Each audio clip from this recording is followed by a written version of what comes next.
범사에 기한이 있고 천하만사가 다 때가 있나니.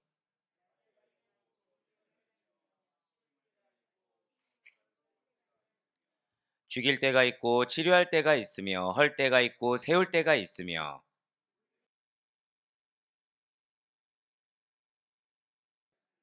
돌을 던져버릴 때가 있고 돌을 거둘 때가 있으며 안을 때가 있고 안는 일을 멀리할 때가 있으며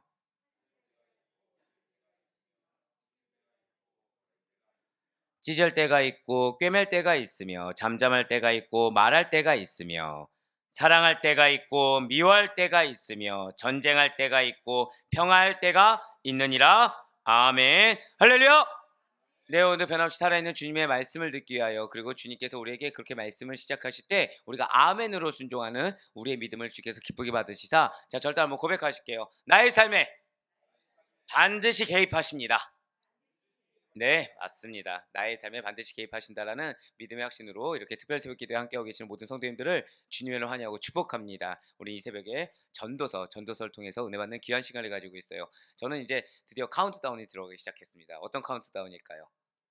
예, 특별 새벽 기도회가 끝나는 1년째 카운트다운이 들어오고 있어요. 지금 이 얘기는, 저 인간이 이제 전도서 이제 그 어떤 초안을 꾸미는 게 이제 마무리가 되었나 보다, 이렇게 생각하시면 되겠죠. 예, 전도서 이제 초안의 마무리 부분이 딱 보이게 되면은 이제 무슨 마음이 드냐면 기대하는 마음이 듭니다. 어떤 기대하는 마음일까요? 예, 책거리일까요? 아닙니다. 절대 고백하실게요. 나의 기도에 어떻게 응답하실까? 예, 그렇습니다. 여러분들이 이렇게 특별 새벽 기도회라든지 우리가 이제 어떤 뭐 사도행전 시리즈라든지 데살로니가전서 뭐 강의가 끝나가는 그 시점을 두고 여러분들이 성실하게 나아갈 때 그걸 기대하시면 좋을 것 같아요. 이것이 나에게 유익이 되지만 하나님께서는 나에게 유익이 있는데도 불구하고 이렇게 우리가 자리를 지키고 끝까지 함께 했을 때 과연 나의 상황 가운데 어떤 기도 제목으로 응답하실 것인지에 대한 기대감으로 어쩌면 그런 시간이 될 수도 있겠죠. 인내하고 절제하며 헌신하는 그 시간이, 한 번 더 저다 고백하실까요? 헛되지 않습니다. 네, 그렇습니다. 헛되지 않다라는 거예요. 왜요? 하나님께서 여러분들의 삶을 섭리하시기 때문입니다. 믿으십니까? 예, 그렇습니다. 우리가 하나님이 우리의 삶 가운데 개입하신다. 결국 무엇일까요? 하나님께서 우리 삶 가운데 섭리하신다라는 거예요. 믿으십니까? 바로 그 얘기를 지금 전도자가 하는 거예요. 오늘 본문 말씀이 전도 3장 1절로 8절 말씀을 통해서 하늘 위에 계신 하나님의 섭리의 다양한 예시들을 지금 말씀해 주고 있는 것입니다. 그러니까 하나님이 천편일률적으로 역사하시는 게 아니라는 거예요. 그러니까 예를 들면 어느 집을 딱 가정을 봤을 때 그 가정에 부러움이 있을 수가 있습니다. 근데 그 부러움이 왜 나는이라고 생각할 수가 없다는 거예요.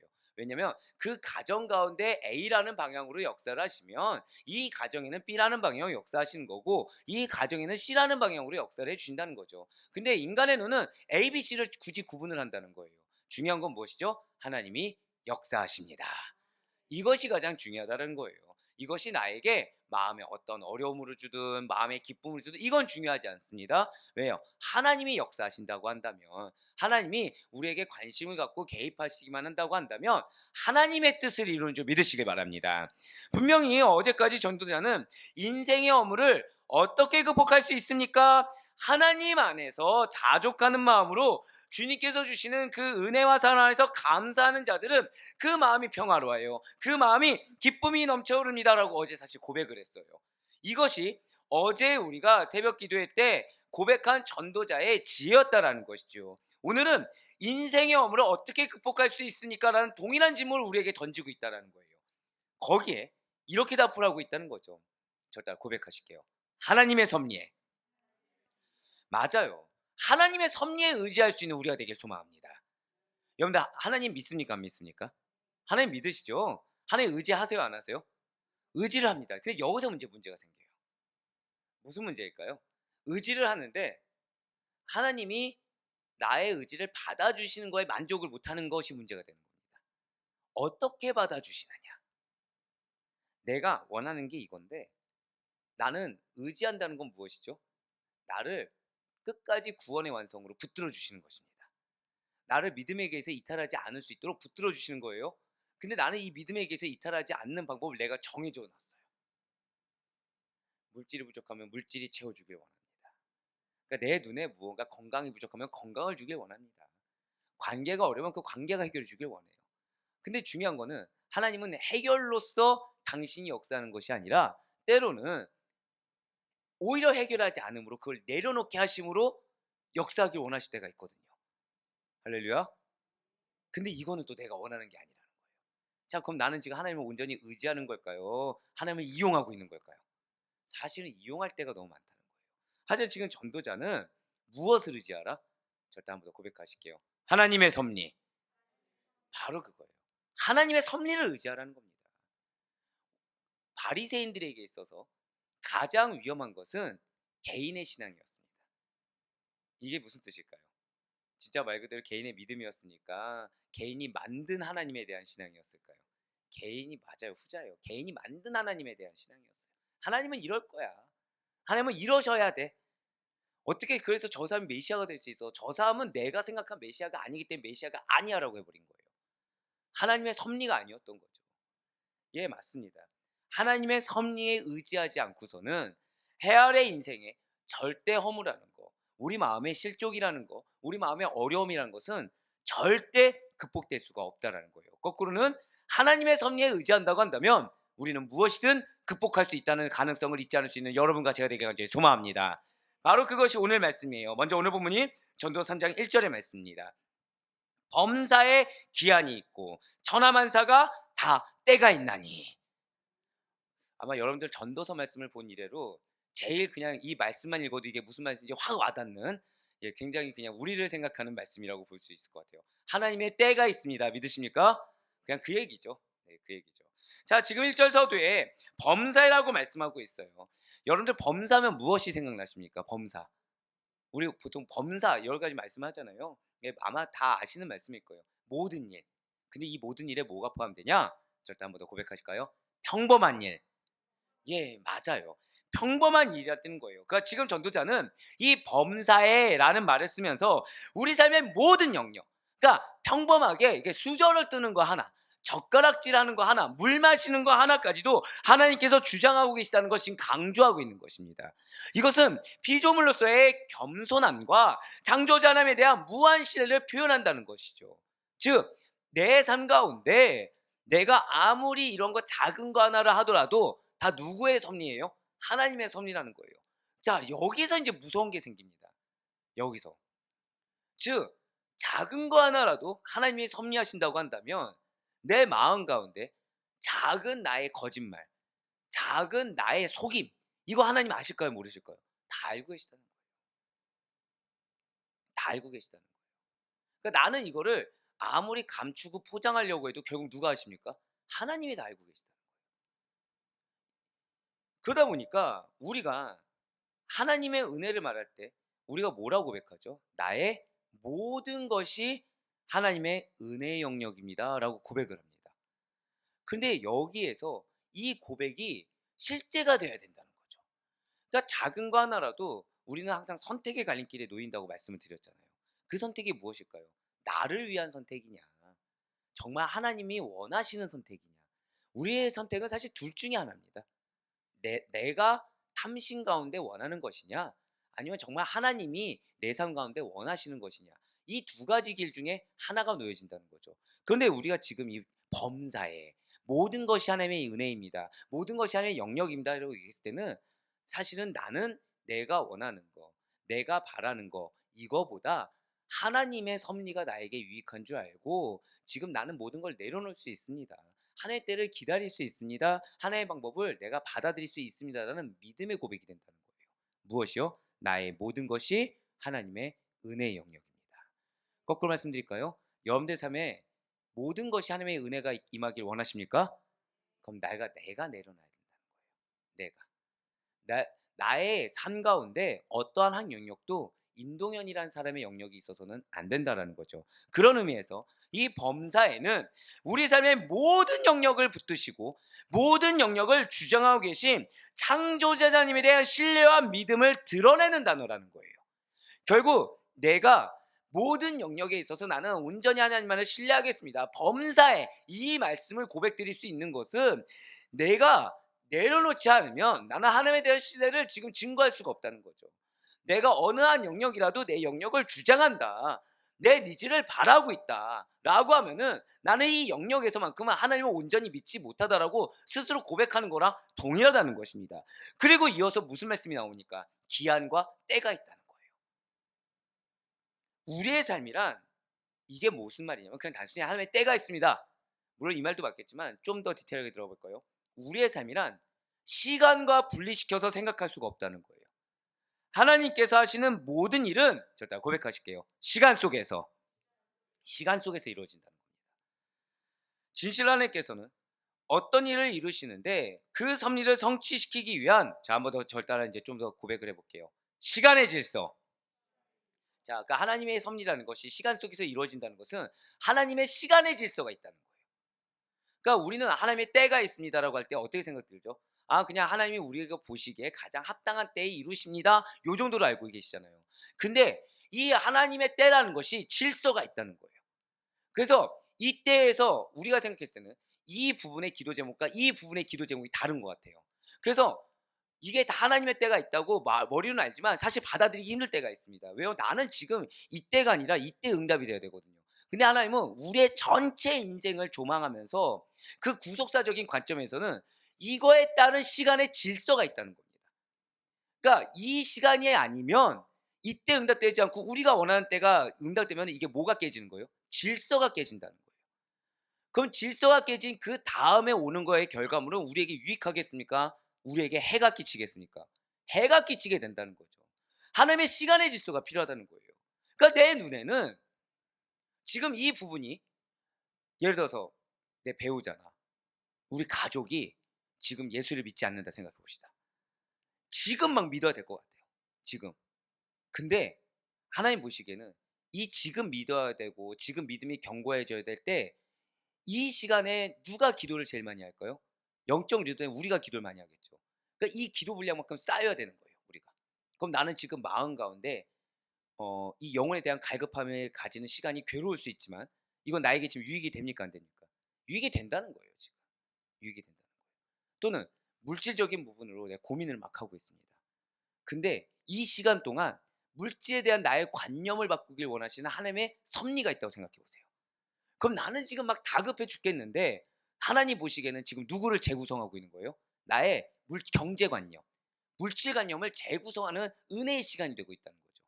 그런데 이것이 재구성돼야만 우리가 바라보지 못하는 어느 한때에 하나님께서 우리에게 주고자 하시는 거, 하나님께서 우리를 통해 이루고자 하시는 것이 그때 돼서 이루어질 수가 있다는 것입니다. 할렐루야. 이것이 무엇이라고요? 시간의 질서라는 거예요. 그래서 우리에게 있어서 가장 버려야 될 것이 무엇이냐? 저 딱 고백하실게요. 내 고집. 내 고집을 버려야 되는 거예요. 기도에 내 고집이 들어갑니다. 기도에 내 고집. 제가 계속 말씀드리죠. 제가 금식 끝나면 가장 힘든 게 뭐냐면 이제 저도 모르게 이제 혈기가 올라오는 거죠. 이제 의가 막 올라옵니다. 그럼 기도할 때 무엇을 부리냐? 고집을 부리기 시작합니다. 제가 하나님 앞에서. 근데 이 고집 중에 거룩하지 않는 기도 제목이 있을까요? 없을까요? 전혀 없다는 게 문제예요. 딱 봤을 때 제 기도로 고집을 부릴까요? 여러분들 기도로 고집을 부릴까요? 예, 여러분들을 위한 기도로 고집을 부린다는 게 문제입니다. 자, 근데 여기서 지금 여러분들 들었을 때 어떻게 기쁘십니까? 여러분들 고집을 두고서 여러분들 기도를 두고 고집 부린다는 거? 근데 이게 지금 제가 여러분들 기도에 응답을 하나요? 하나님 응답하시나요? 이걸 놓치고 있다는 거예요. 고집을 부릴 때 누굴 놓치고 있다고요? 주체가 누구냐는 걸 놓치고 있다는 거죠. 내 고집을 버린다. 이거는 주체를 잊지 말라는 거예요. 주체는 하나님이십니다. 주권도 하나님께 있습니다. 그래서 범사에 기한과 때가 있다는 것은 그 하나님의 시간의 질서를 믿는 믿음으로 하나님께 내어 맡겨야 된다는 거예요. 여기서 기한은 무엇입니까? 기간입니다. 그러니까 언제 시작해서 언제 끝나는지의 일정한 시간을 말하고 이것을 헬라어로 여러분들 잘 아는 크로노스라고 합니다. 때는 특별한 사건이 일어나는 결정적인 어떤 순간을 이야기하는 거예요. 자, 기한은 기간입니다. 시작이 있으면 뭐가 있어요? 끝이 있는 기간입니다. 때는 무엇이라고요? 그 가운데서도 어떤 특별한 사건이 일어나는 바로 그 순간, 시각을 이야기한다는 거죠. 이걸 뭐예요? 카이로스라고 얘기해요. 지금 전도자는 2절부터 8절까지 어떤 결정적인 순간, 즉 카이로스, 때를 모든 목적을 이루시는 일들과 연관시켜서 이야기하고 있다는 거예요. 즉 크로노스 가운데 카이로스를 이야기하고 있다. 이렇게 보시면 된다는 거죠. 날 때와 죽을 때, 심을 때와 뽑을 때, 죽을 때와 치료할 때, 헐 때와 세울 때 등등 이러한 특정한 시점과 목적을 기간 가운데 그 때를 중점으로 지금 이야기해주고 있다라는 것입니다. 그렇습니다. 인생의 모든 일은요, 이러한 하나님의 크로노스, 그 기간 가운데에서의 하나님의 카이로스가 임한다는 사실을 염두 반드시 잊지 마시길 바라겠습니다. 하나님의 뜻과 계획에 의해서 결정되어지고 주도된다는 것을 잊지 말아야 된다는 거예요. 그러니까 보통 우리는 그럼 무엇을 바라는 것일까요? 우리가 사실 원하는 기도 제목이라는 것은 대다수가 카이로스에 국한되어 있다는 거죠. 입술로는 뭐를 얘기해요? 크로노스를 얘기합니다. 근데 우리의 기도는 항상 뭐만 바라고 있다고요? 카이로스, 카이로스, 카이로스. 근데 그 카이로스도 누구에게 맞추고 있어요? 나. 이것을 나에게 맞추는 무엇? 나의 고집. 그러니까 그거를 내려놔야 된다는 거예요. 그러니까 우리가 하나님께 나를 맡긴다. 그것은 무엇이죠? 내가 하나님의 크로노스에 들어가겠습니다. 내가 하나님의 크로노스를 믿습니다. 그 고백이 된다는 거예요. 맞습니다. 우리가 마음에 강렬한 소원을 두고 어떤 일을 행할지라도 모든 일의 성취는 우리가 봤을 때는 그때 여기에만 집중을 하지만 사실은 우리의 계획과 시간표대로 되는 것이 아니라 하나님께서 정해두신 계획과 하나님께서 정하신 기간의 시간표대로 이루어진다는 것이죠. 이것을 성경이 무엇이라고 얘기하는 거예요? 하나님의 계획, 하나님의 섭리라고 이야기하는 겁니다. 그러니까 우리는 하나님의 섭리를 뭐만 바라본다고요? 때만 바라본다는 거죠. 때만. 근데 하나님의 섭리는 무엇이다? 기간 전체가 섭리라는 거예요. 사랑하는 우리 성도님들 한번 생각해 보시기 바랍니다. 솔로몬이 그 어느 누구보다 지혜롭다라고 자부할 수 있을 만한 사람이었어요. 이는 하나님께서 보증하시는 바라는 거죠. 그러니까 이런 그가 무슨 일인가를 계획하고 추진할 때 얼마나 치밀하고 완벽하게 준비하겠습니까? 자, 여러분들 제가 무슨 형이죠? 예, 감사해요. 여러분들 중에 누구 한 명이라도 예순이 형이라고 하면은 제가 회개하겠습니다 이렇게 써놨거든요. 네, 예. 웃어주셔서 감사합니다. A형인데 어떤 A형이라고 말하죠?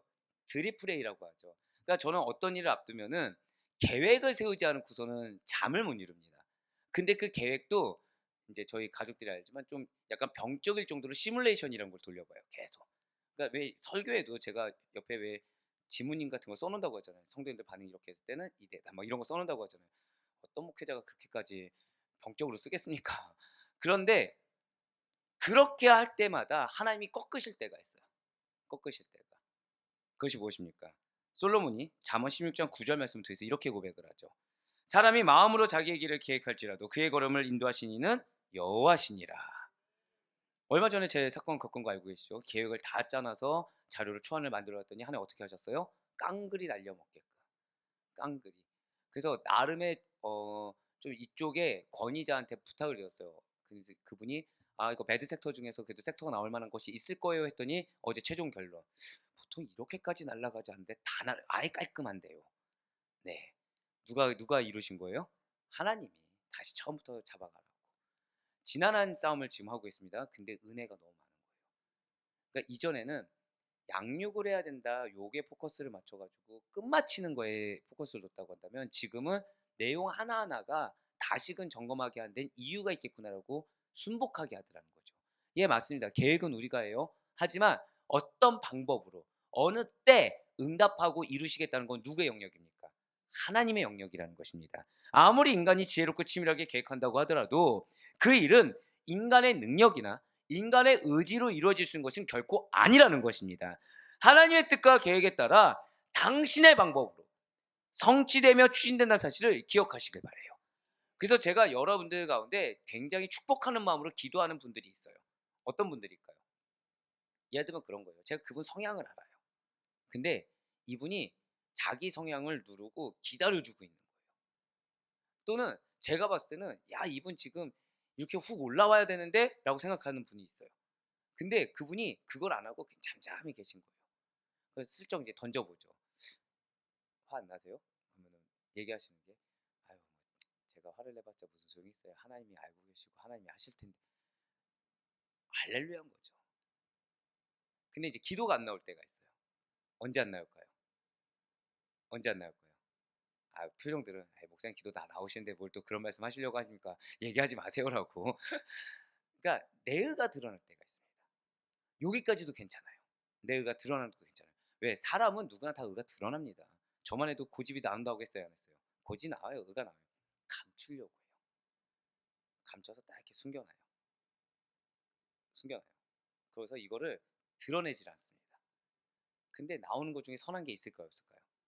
선한 게 없는 거예요. 여기서부터 이제 지나는 싸움이 저는 시작되는 거죠. 참 여러분들, 드러난다는 건 은혜입니다. 드러난다는 건 은혜고요. 그것을 인정할 수 있는 것도 은혜입니다. 아니, 인정이 안 되더라도 저 따라 고백하실까요? 하나님의 권위. 예, 하나님의 권위 안에 자복할 수 있는 것이 은혜입니다. 제가 그래서 여러분들 사랑하는 거예요. 여러분들 사랑하는 거예요. 여러분들 사랑하는 이유는 다른 거 아닙니다. 솔직해서요. 누구 앞에? 하나님 앞에. 여러분들 어느 정도 솔직하냐면, 신방하다 보면 목사님 제가 지금 이게 안 좋습니다고 얘기하신 분도 계세요. 와, 할렐루야 외치는 거죠. 할렐루야 외치는 거죠. 어떤 분은 그러니까 아예 대놓고 제가 회개합니다 얘기하신 분도 계세요. 그건 전 진짜 할렐루야인 거예요. 이 세상에 누가 자기 죄를 누가 고백할 수 있겠습니까? 이 세상에 누가 자기가 회개한다고 얘기할 수 있겠습니까? 누가 인정할 수 있겠습니까? 근데 저는 그분들이 저한테 했다고 생각하지 않습니다. 하나님 앞에서 늘 항상 하나님 앞에 솔직하게 고백하며 하나님 앞에서 한 걸음씩 나아갈 수 있는 여러분과 제가 되길 간절히 소망합니다. 그런 사건들 하나가 뭐예요? 하나님의 때에 여러분들이 굴복하고 있는 거예요. 그 고백 왜 할 수 있어요? 하나님이 기간 앞에 나를 내려놓는 것입니다. 할렐루야. 그러니 우리 사랑하는 모든 성도 여러분들, 가치 있고 무언가를 성취하는 삶을 원한다고 한다면 나의 욕심과 욕망만을 내세워서는 안 되고, 내가 설령 그것이 있다고 하더라도 그것을 하나님 앞에서 인정하고 내려놓는 거, 이것이 중요하다는 사실을 지금처럼 끝까지 견지할 수 있는 우리 모든 성도들 될 수 있길 간절히 소망합니다. 하나님의 뜻이 여러분들의 뜻이 될 것을 믿으시기 바라요. 하나님의 계획이 여러분들의 소망이 될 것을 믿으시길 바랍니다. 그분의 말씀에 순종하며 말씀을 따라 합당한 준비를 하시는 지혜로운 성도님들이 작년보다 올해 더 허다하게 늘어날 수 있는 우리 모두가 될 수 있길 간절히 소망합니다. 자, 그렇다면 2절부터 8절까지 이르는 여러 가지 때가 의미하는 바가 무엇이겠습니까? 지금 전도자는 7의 배수, 자, 제가 방금 뭐라 말씀드렸어요? 7의 배수인 14쌍의 각각 반대되는 일을 대조시킴으로써 인간 세상의 모든 일에 대한 하나님의 완전한 섭리를 부각시키고 있다는 거예요. 자, 2절부터 8절까지가 뭐의 배수라고 말씀드렸습니까? 7의 배수, 14쌍의 각각 반대되는 일을 뭐라 표현되었어요? 인간 세상의 모든 일. 자, 여기서 7의 배수가 사용된 것이 그냥이 아닙니다. 의도적인 거예요. 이것은 히브리인들이 천지창조가 이루어진 기간과도 관련되는 일곱을, 자, 지금 왜 우리가 7이 완전수라는 건 알고 있습니다. 자, 제가 지금 7이 왜 완전수를 히브리인들이 여긴다고 말씀드렸어요? 저 일단 고백하실게요. 천지창조. 네, 그거예요. 그러니까 천지창조와 관련된 그 이루어진 기간과도 관련된 7이라는 숫자를 어떠한 총체성이나 어떠한 완전함을 나타내는 것으로 이해하는 것과 밀접한 관련을 가지고 있다는 거죠. 그러니까 인간 세상의 가장 모든 거, 완전한 거, 그것이 지금 7의 배수인 14쌍, 그러니까 이 14쌍의 대조적인 말들이 인간 세상에서 모든 일어날 수 있는, 절대 고백하실까요? 때를 지금 보여주고 있다는 거예요. 자, 지금 전도자는 세상과 인간의 삶의 다양한 측면들을요, 서로 상반되는 두 가지씩 짝을 지어서 제시하고 있어요. 그래서 자, 이 단어는 오늘 꼭 기억하시기 바랍니다. 하나님의 통제의 보편성. 예, 그러니까 여러분들 지금 오늘 기간, 때, 제가 지금 이걸 강조해서 말씀드렸어요. 그거와 관련돼서 우리에게 하나님이 섭리하신다고 말씀드렸습니다. 근데 그 섭리를 어떻게 하신다? 통제의 보편성. 결국 그 여러분들이 하나님의 섭리나 하나님의 개입하심 했을 때 자유로움을 느낍니까? 억압을 느끼십니까? 솔직히 말씀드리면 억압을 느끼세요, 대다수가. 그리스도인 자유라고 했을 때 사실 자유가 정말 자유를 느끼지 않고 뭐를 느끼죠? 억압이란 걸 느낀다는 것입니다. 근데 그것이 무엇이라고요? 하나님의 통제의 보편성이 있다는 거예요. 왜요? 놔두면 우리가 어디로 가죠? 쉽게 말씀드리면 죄악된 길로 가니까 하나님께서는 죄악된 길로 멸망의 길로 가지 않을 수 있도록 우리 통제하신다는 거예요. 이것은 하나님의 통제의 보편성이라고 말합니다. 가장 먼저 제시한 것은 2절에 인간에게 있어서, 자, 옆에 써놓으세요. 생사. 예, 생사예요. 인간에 있어 가장 중요한 생사입니다. 진실로 생명은 전적으로 하나님의 선물이에요. 하나님의 뜻이 아니고서는 어찌할 수가 없다라는 거죠. 즉 생명이 태어나고 떠나게 하신 일의 주관자는 누구이십니까? 하나님이시라는 거예요. 그 다음으로는 식물의 생사입니다. 그래서 그것을 심고 뽑는 일이라고 이야기한 거예요. 식물의 생사인 심고 뽑는 일을 언급하고 있는데 이것이 단순히 식물만 이야기한 것이 아니라 옆에 써놓으세요. 국가의 존폐. 그러니까 국가의 존폐를 비유적으로 나타내는 표현이라는 거죠. 즉 2절 말씀이 무엇을 이야기하고 있는 것입니까? 인간의 생사와 식물의 생사가 아니라 인간의 생사와 국가의 흥망성쇠에 대한 하나님의 섭리를 지금 나타내주고 있다는 겁니다. 3절 말씀은 인간이 살아가면서 생길 수 있는 여러 가지 일들, 즉 인간의 활동과 계획추구, 옆에 써놓으세요. 인간의 활동과 계획추구, 이거 역시 누구에게 달린 거라는 거예요? 하나님의 섭리에 달린 문제라는 거예요. 그러니까 우리가 활동하고 우리가 계획하는 거 다 전부 다 누구에게 있다? 하나님의 섭리에 있다는 것입니다. 4절 말씀은 자 옆에 써놓으세요. 인간의 희로애락, 가로 열고 감정이라 써놓으시면 좋을 것 같습니다. 그러니까 인간의 다양한 감정적 반응을 일으키는 상황, 즉 인간의 희로애락과 관련해서도 하나님의 섭리가 작용되고 있다는 거예요. 그러니까 우리가 감정적으로 나올 때도 누구를 생각해야 되는 겁니까? 하나님을 생각해야 되는 거예요. 그렇지 않으면 너무 당연해요. 화내는 상황이 너무 당연해요. 근데 그 당연한 상황이 아이러니하게 하나님을 반역하는, 하나님의 섭리를 거절하는 행동을 나도 모르게 하고 있을 수도 있다는 겁니다. 자, 5절 말씀은 옆에 써놓으세요. 부요함입니다. 그러니까 돌이 상징하는 것이 무엇이냐면 물질, 부입니다. 부요함. 즉 불을 축적할 때와 불을 분배할 때가 있으며 지극히 개인적인 애정관계와 같은 사람의 마음까지도, 자 부와 더불어서 무엇을 이야기하고 있다? 마음. 그러니까 돌이 상징하는 것이 부입니다. 그 마음까지도 하나님의 섭리가 주권적으로 역사하고 있음을 지금 보여주고 있다는 거예요. 그러니까 애정관계에 있어서 우리가 누군가를 사랑하고 또 에로스적인 사랑 말고 형제적인, 그러니까 필레오라든지 아가페라든지 다 누구의 섭리 가운데 있는 거예요? 하나님의 섭리. 그래서 친구 간에 어떤 다툼이 일어날 때나 분명히 너무 좋은 우정이 있었는데 다툼이 일어날 때도 누구를 항상 인식해야 되는 겁니까? 하나님. 부부관계에서 뭐 두말할 나위 없겠죠. 그리고 내가 하나님을 사랑한다는 거에서도 누구를 생각해야 되는 거예요? 주권이 누구 있는 거? 하나님이라는 겁니다. 하나님. 6절 말씀은 재산이나 소유물이에요. 재산이나 소유물. 하나님의 섭리 안에서 재산이나 소유물을 추구하거나 얻을 때가 있고 또는 단념하거나 잃어버리거나 나눠야 할 때가 있으며 보존하거나 버려야 할 때가 있기 때문에 이 재산이나 소유물을 어떻게 하라? 연연하지 말라는 거예요. 재산이나 소유물을 연연하지 말라는 겁니다. 7절 말씀은 극도의 슬픔 가운데 자신을 숨기거나 드러낼 때를 결정하는 것이 인간이 아니다. 저 사실 여기서 굉장히 놀랐어요. 왜냐하면 자 목회자는 슬픔을 드러내야 됩니까? 안 드러내야 됩니까? 사실 죄송하지만 목회자는 설교단에서 이 감정적이어서는 안 됩니다. 말씀만을 그대로 증거해야 되기 때문에. 근데 지금 이거조차도 누가 결정하는 거라는 거예요? 하나님이. 그러니까 극도의 슬픔 가운데 나를, 슬픔을 누가 알아주길 원하는 거든지 아무도 몰라주길 바란다든지 이거 역시도 다 어디에 달려있다는 거예요? 인간이 아니라 하나님의 섭리에 따라 일어난다는 거죠. 그러면서 8절 말씀은 인간 감정을 총체적으로 나타내는 거예요. 인간 감정을 총체적으로 나타내는 사랑과 미움의 때, 그리고 이 세상에서 가장 큰 영향을 미치는 일이라고 할 수 있는 전쟁과 평화의 때, 즉 저따 고백하실게요. 개인과 국가의 애증관계. 좀 그렇게 써놓으시면 편합니다. 정확히 말씀드리면 개인적인 차원에서의 애증관계와 국가 간의 애증관계에 있어서도 무엇이 작용한다? 하나님의 섭리가 작용함을 밝히고 있다는 것입니다. 그럼으로써 1절에서 말한 모든 일에 하나님께서 정하신 기한이 있고 모든 목적, 즉 바라는 소원을 이룰 때가 있다는 것을 증거하고 있다는 거죠. 그렇습니다. 결국 우리 인생에서 한편의 면에서 다른 한편의 면을 바라보는 지혜를 가져야 된다라는 사실을 오늘 절대 잊지 않을 수 있는 우리가 되길 간절히 소망합니다. 그냥 단편적으로 그냥 하나님의 기간이 있다, 하나님의 때가 있다, 인간의 범사가 단에 섭니다, 이렇게 그냥 수박 겉핥기 할 듯이 알지 마시고, 오늘 여러분들 평생도록 잊지 말아야 될 것이 무엇이에요? 한편 면에서 다른 한편의 면을 바라보는 지혜를 가져야 된다.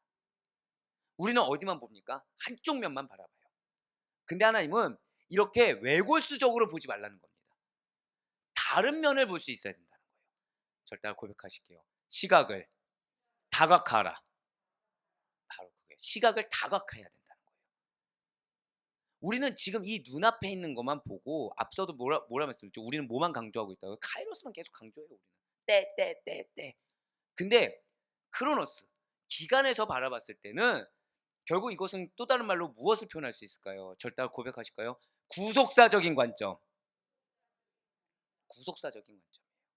그러면은 내가 바라보는 이때의 한 면이 아니라 다른 면을 볼 수 있다는 겁니다. 하나님의 전체 계획 가운데 하다못해 나의 눈물까지도 헛되게 하지 아니하는 하나님을 믿을 수가 있기 때문에, 그 눈물의 자리가 대신할 것이 무엇인지 보여진다는 거예요. 그러니까 화도 못 내요. 솔직히 말씀드리면 그냥 울고만 있을 수도 없어요. 왜요? 시간이 없어요. 우리는 부지런히 하나님의 뜻을 이루기 위해서 달려갈 수밖에 없습니다. 그러니까 내 감정이나 내 생각에 매몰될 틈이 없는 겁니다.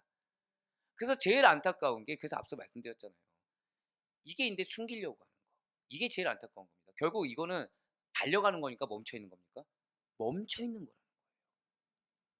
우리는 그럴 시간이 없습니다. 지금 이 순간에도 우리의 삶 곳곳마다 이 카이로스 가운데 크로노스 때는 계속 임재하고 있어요.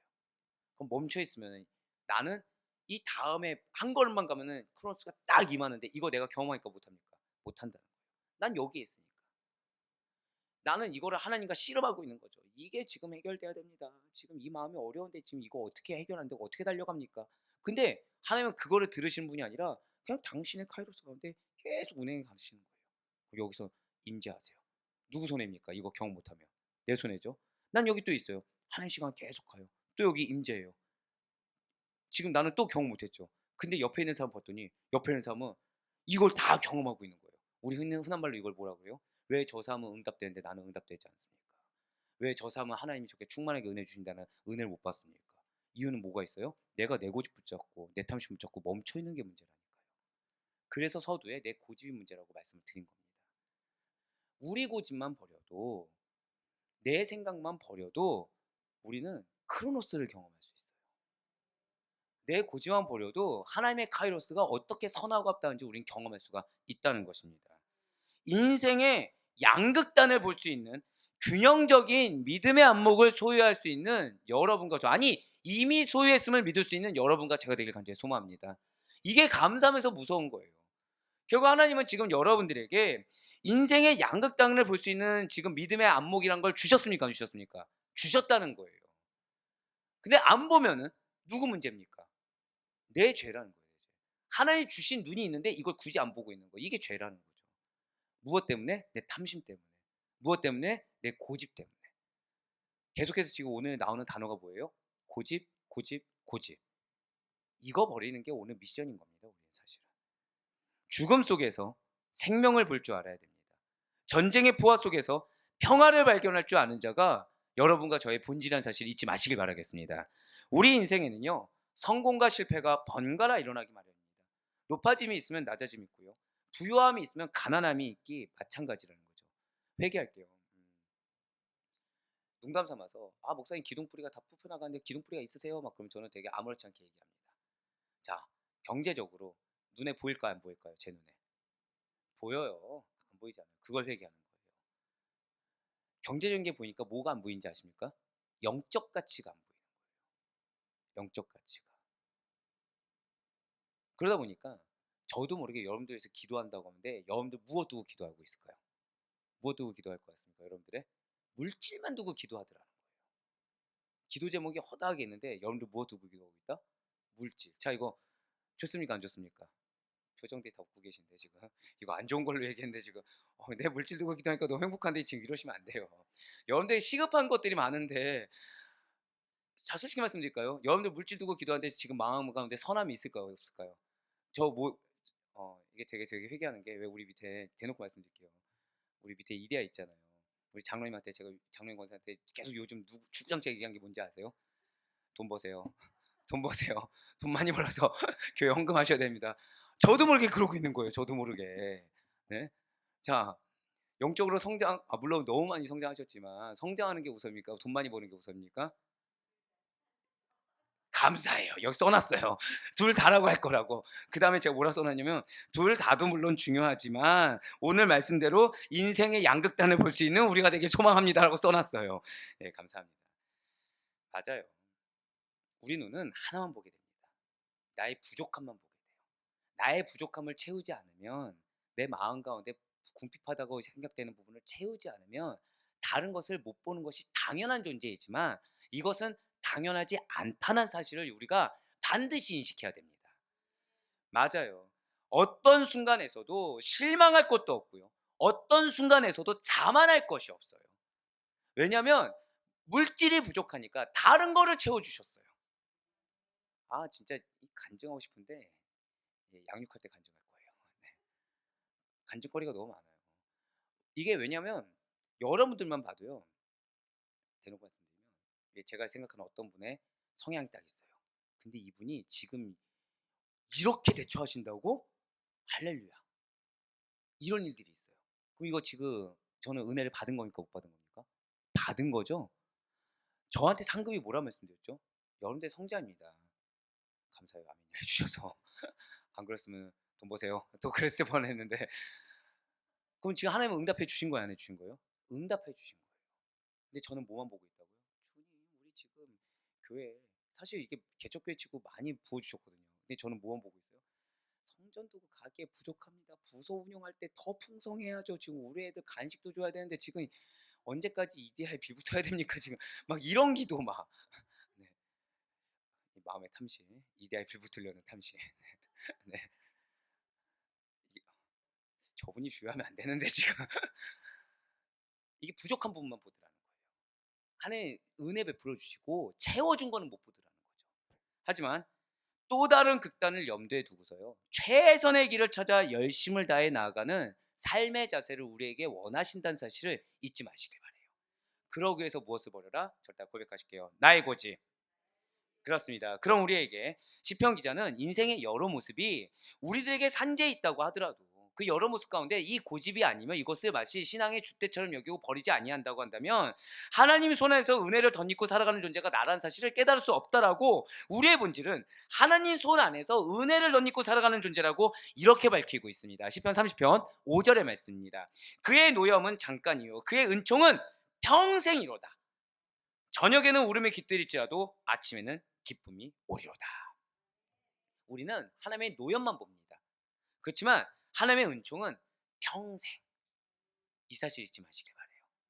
오늘 카이로스와 크로노스에 대해서 말씀드렸어요. 카이로스가 무엇이라고요? 예, 감사해요. 한 명이라도 안 했으면 지금 충격받을 뻔했습니다. 지금 크로노스가 뭐라고요? 잠깐 둘 다 기간이요. 카이로스가 뭐라고요? 크로노스가요? 네, 감사해요. 지금 충격받을 뻔했습니다. 우리에게 기간이 있어요. 섭리는 때만 국한된 것이 섭리가 아닙니다.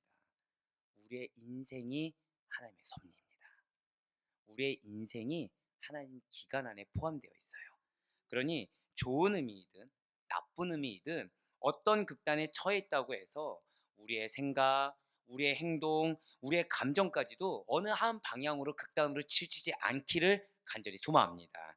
그러한 때일수록 극단의 상황을 염두에 두고서 하나님이나 사람 앞에서 늘 균형 있는 신앙의 모습을 유지하는 사람, 그래서 항상 한결같은 자세로 하나님만을 섬기며 나의 삶을 하나님의 그 기간 가운데서 세워나가는 그리스도인다운 은혜의 삶이 여러분과 저의 삶이 될 수 있게 간절히 소망합니다. 그래야 바라옵고 낫기는 하나님의 섭리 안에서. 자, 이제 섭리는 때만 있는 것이 섭리가 아니라고 말씀드렸습니다. 한 번 더 고백하실게요. 나의 삶이 하나님의 기간이니라. 그 사실을 믿는 믿음으로 받은 바를 족한 줄을 알고 살아가시되 허무가 아니라 기쁨과 평강이 넘칠 수 있도록 양극단을 동시에 바라볼 수 있는, 한쪽 면만이 아니라 다른 한쪽 면까지도 같이 바라볼 수 있는, 그래야 모든 것이 유의미하고 내 삶 가운데 언제나 때를 따라 돕는 은혜, 천수답의 은혜로 함께 하시는 하나님을 만날 수 있는 여러분과 제가 될 수 있기를 주님의 이름으로 간절히 축원합니다.